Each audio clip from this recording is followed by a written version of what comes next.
Hola, bienvenidos a Audiencias en 7 minutos o menos. Hoy les traigo la audiencia de medida de aseguramiento en 7 minutos o menos.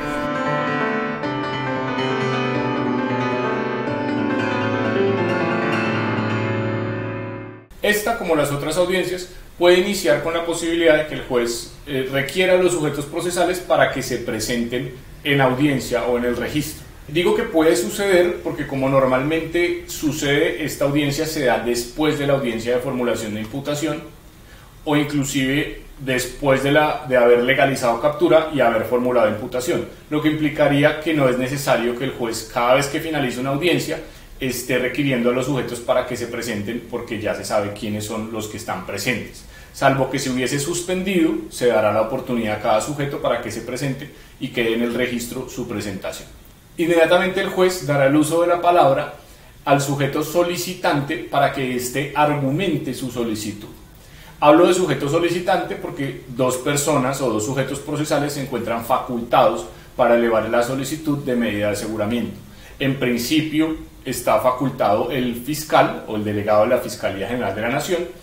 y digamos que de manera subsidiaria, o si éste no lo hiciere, se encuentra facultada la víctima para hacer solicitudes de medida de aseguramiento.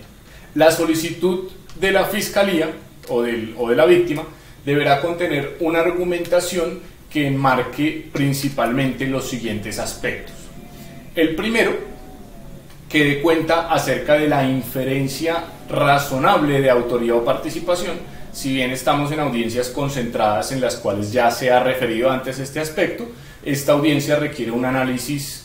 aparte o específico de las circunstancias sobre las cuales se puede considerar autor o partícipe al imputado. En segundo lugar, se debe determinar cuál es la medida que está solicitando el sujeto. En el artículo 307 vamos a encontrar medidas tanto privativas de la libertad como medidas no privativas de la libertad.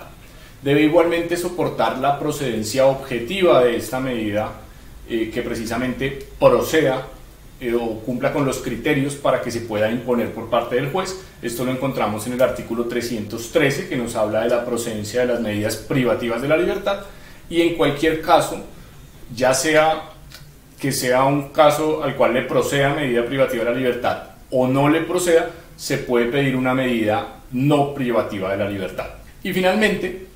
deberá argumentar de acuerdo a la medida solicitada, a la finalidad solicitada, que debe ser procesal, y las encontramos descritas en el artículo 308,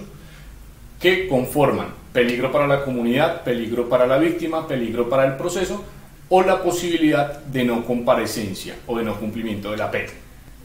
Una vez seleccionado el fin de la medida, se debe argumentar respecto de la finalidad de la medida.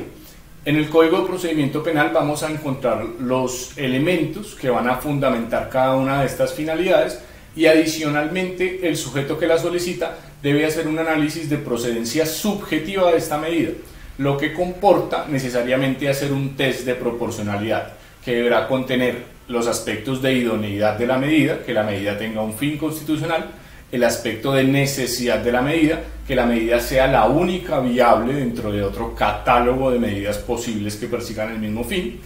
y que la medida sea proporcional en estricto sentido, es decir, que los derechos que se pide que se sacrifiquen, en este caso del imputado, que está además revestido por la presunción de inocencia, reporten un beneficio mayor frente a los derechos que se están salvaguardando, que pueden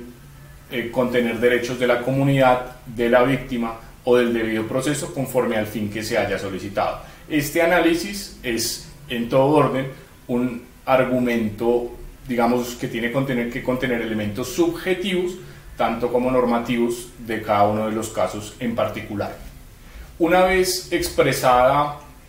la solicitud o argumentada la solicitud por la Fiscalía o quien corresponda, se le dará el uso de la palabra a los demás sujetos. Si está el Ministerio Público, podrá participar; si está la víctima, podrá participar; y si no, la defensa podrá obviamente participar, en cuyo caso su intervención puede ser o bien atacando los fundamentos de la inferencia razonable,